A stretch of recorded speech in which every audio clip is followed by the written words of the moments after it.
وإذا قرئ القرآن فاستمعوا له وأنصتوا لعلكم ترحمون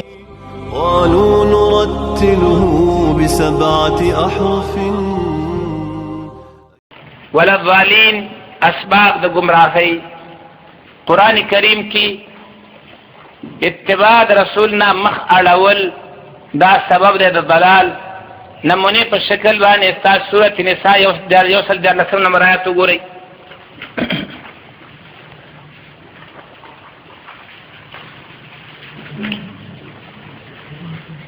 سورۃ نساء یو سل 13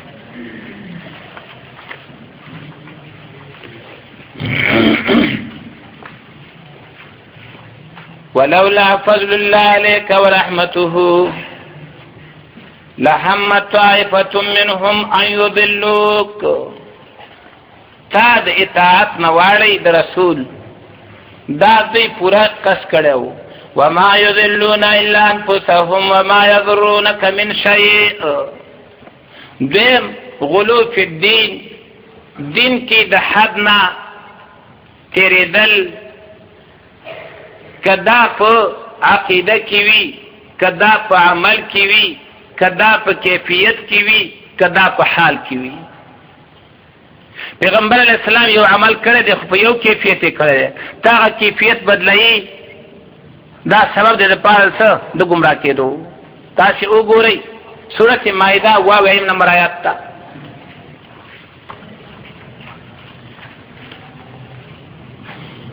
يا أهل الكتاب لا تغلوا في دينكم غير الحق ولا تتبعوا أهواء قوم قد ضلوا من قبل وضلوا كثيرا وضلوا عن سواء السبيل درم په علم باندې عمل نکول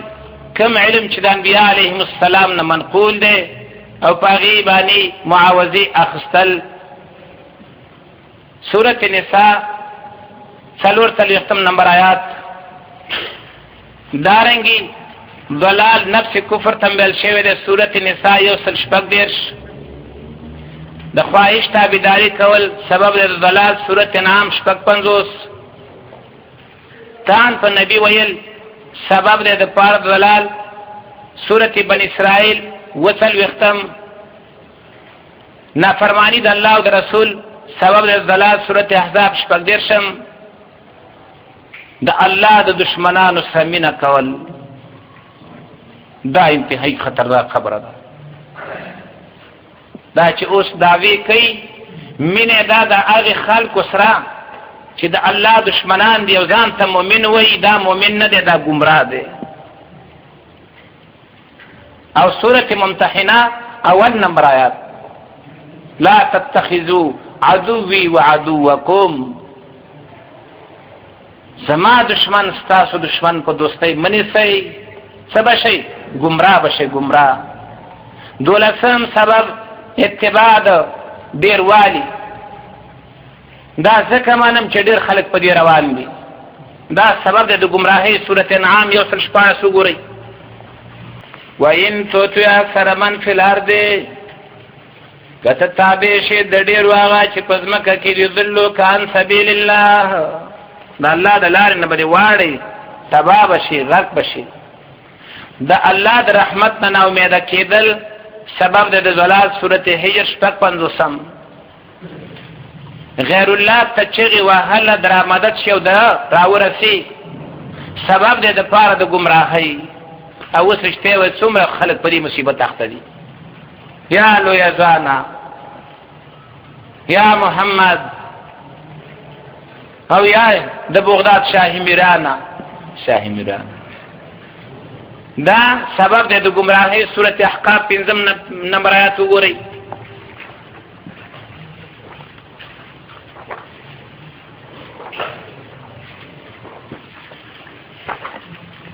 ومن أضل ممن يدعو من دون الله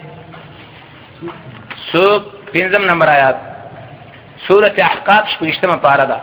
ومن أضل ممن يدعو من دون الله سوق دلوی گمراه دا چانا چاوازونه کوي سوا د الله نه چاته لا يستجيب له الى يوم القيامه چې جواب نشي ورکولی د تر قیامته پورې وهم عن دعاهم غافلون او هغوی د دوی د اوازونو نه بېخبره دي درکم ورته نه لګي هر که خواند غیر حق رای پی سر نیست در عالم ازو گمراه تر هغه هم د دې آیات ترجمه ده چې الله پریری په مخلوق ته آواز کوي آیا پلان راورسېږي الله فرمایي دا گمراه دی دا د سمې لار نه اورېدلی دی پنځم د دنیا غوره کول په آخرت باندې سورت ابراهیم 3 نمبر آیات شپاړسم کلکوالی د زړه سورت زمر 20 ولسم قیامت کې شک کول سبب دی د ګمراهۍ سورت شورا 18 نمبر آیات